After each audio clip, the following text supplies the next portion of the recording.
ಎಲ್ಲರಿಗೂ ನಮಸ್ಕಾರ. ನಾನು ಡಾಕ್ಟರ್ ಟೀನಾ ಬನ್ನಿಹಟ್ಟಿ. ನಾನು ಡಾಕ್ಟರ್ ಟೀನಾಸ್ ವಾತ್ಸಲ್ಯ ಕ್ಲಿನಿಕ್ ಅಲ್ಲಿ ಮತ್ತೆ ಕಾವೇರಿ ಹಾಸ್ಪಿಟಲ್ ಮಾರತ್ಹಳ್ಳಿಲಿ ಪ್ರಸೂತಿ ಮತ್ತು ಸ್ತ್ರೀ ರೋಗ ತಜ್ಞೆಯಾಗಿ ಕೆಲಸ ಮಾಡ್ತಾ ಇದ್ದೀನಿ. ಗಂಡು ಹೆಣ್ಣು ಅಂತ ಯಾವಾಗ ಗೊತ್ತಾಗುತ್ತೆ ಮಗು?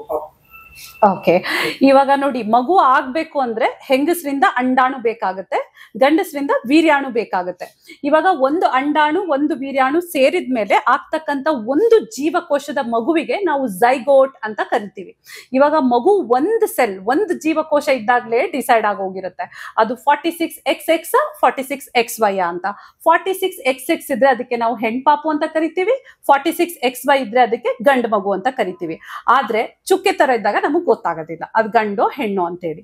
ಇವಾಗ ಒಂದು ಜೀವಕೋಶ ಇರೋದು 2 ಆಗುತ್ತೆ, 2 ಇರೋದು 4 ಆಗುತ್ತೆ, 4 ಇರೋದು 8 ಆಗುತ್ತೆ. ಹೀಗೆ ಮಗುವಲ್ಲಿ ಇರ್ತಕ್ಕಂಥ ಜೀವಕೋಶಗಳು ಡಬಲ್ ಆಗ್ತಾನೆ ನಮ್ಮ ಒಂದು ಮಗುವಿನ ಆಕಾರಕ್ಕೆ ರೂಪುಗೊಳ್ಳುತ್ತೆ ಅದು. ಸೊ ಅದು ಫಾರ್ಮ್ ಆಗಿ ಈಗ ಪೀರಿಯಡ್ ಮಿಸ್ ಆಗುತ್ತೆ, ಹಂಗೆ ಗರ್ಭಿಣಿ ಅವಸ್ಥೆ ಆಗಿ ಒಂದು 6 ರಿಂದ 8 ವಾರ ಹಂಗೆ ಮಗುಗೆ ಹಾರ್ಟ್ ಬೀಟ್ ಬರುತ್ತೆ. ಸೊ ಇವಾಗ 6 ರಿಂದ 8 ವಾರದಲ್ಲಿ ನಾವು ಮಾಡೋ ಸ್ಕ್ಯಾನ್ಗೆ ಡೇಟಿಂಗ್ ಸ್ಕ್ಯಾನ್ ಅಥವಾ ಅರ್ಲಿ ಪ್ರೆಗ್ನೆನ್ಸಿ ಸ್ಕ್ಯಾನ್ ಅಂತ ಹೇಳ್ತೀವಿ.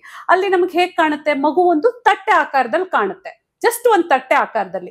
ಬರೀ ಹೃದಯ ಬಡಿತ ಮಾತ್ರ ನೋಡ್ಬೋದು, ಟಕ ಟಕ ಟಕ ಅಂತ ಮಿಂಚ್ದಂಗ್ ಆಗ್ತಾ ಇರುತ್ತೆ, ಆ ಹೃದಯ ಬಡಿತ ಮಾತ್ರ ಕಾಣ್ತಾ ಇರುತ್ತೆ. ಅದೇ ಸ್ವಲ್ಪ ಮುಂದೆ ಹೋಗ್ತಾ ಹೋಗ್ತಾ 12 ವಾರಕ್ಕೆ ನಮ್ಗೆ ಮಗು ಒಂದು ಮಾನವನ ರೂಪಕ್ಕೆ ಬರುತ್ತೆ. ಅಂದ್ರೆ ತಲೆ, ಕುತ್ತಿಗೆ, ಕೈ, ಕಾಲು ಎಲ್ಲ ಫಾರ್ಮ್ ಆಗುತ್ತೆ. ಆದ್ರೆ ಗಂಡು ಹೆಣ್ಣು ಅಂತ ನಮ್ಗೆ ಗೊತ್ತಾಗಲ್ಲ. ಒಂದು 16 ರಿಂದ 18 ವಾರ ಹಂಗೆ ನಾವು ಗಂಡು ಮಗುನ ಹೆಣ್ಮಗುನ ಅಂತ ಕಂಡು ಹಿಡಿಬಹುದು. ಬೇರೆ ದೇಶದಲ್ಲೆಲ್ಲ ಇದನ್ನ ಸೆಕ್ಸ್ ಡಿಟೆಕ್ಷನ್ ಸ್ಕ್ಯಾನ್ ಅಂತಾನೆ ಮಾಡಿ ಅವರೆಲ್ಲ ಸೆಲೆಬ್ರೇಟ್ ಮಾಡ್ತಾರೆ, ನಮ್ಗೆ ಗಂಡ್ ಮಗು ಇದೆ ಹೆಣ್ಮಗು ಇದೆ ಅಂತ. ಆದ್ರೆ ಯಾವುದೇ ಕಾರಣಕ್ಕೂ ಇದನ್ನ ಭಾರತ ದೇಶದಲ್ಲಿ ಹೇಳಲಾಗೋದಿಲ್ಲ. ಇದು ಕಾನೂನು ಬಾಹಿರ. ಸೆಕ್ಸ್ ಡಿಟೆಕ್ಷನ್ ನಮ್ ಇಂಡಿಯಾದಲ್ಲಿ ಮಾಡಲ್ಲ, ಇದು ಕಾನೂನು ಬಾಹಿರ. ಪ್ರತಿಯೊಂದು ಸ್ಕ್ಯಾನ್ ಸೆಂಟರ್ಗೂ ಕ್ಲಿನಿಕ್ಗೂ ಆತರ ಗೈಡ್ ಲೈನ್ಸ್ ನ ಅಳವಡಿಕೆ ಮಾಡ್ಬಿಟ್ಟಿರ್ತಾರೆ. ಯಾಕೆ ಹೀಗ್ ಮಾಡಿದ್ದಾರೆ? ತುಂಬಾ ಜನ ಹೆಣ್ಣು ಭ್ರೂಣ ಹತ್ಯೆ ಮಾಡ್ತಾರೆ, ಅಂದ್ರೆ ಹೆಣ್ಣು ಪಾಪು ಇದ್ರೆ ಅದನ್ನ ತೆಗ್ಸಿ ಅಬಾರ್ಷನ್ ಮಾಡಿಸ್ಬಿಡ್ತಾರೆ.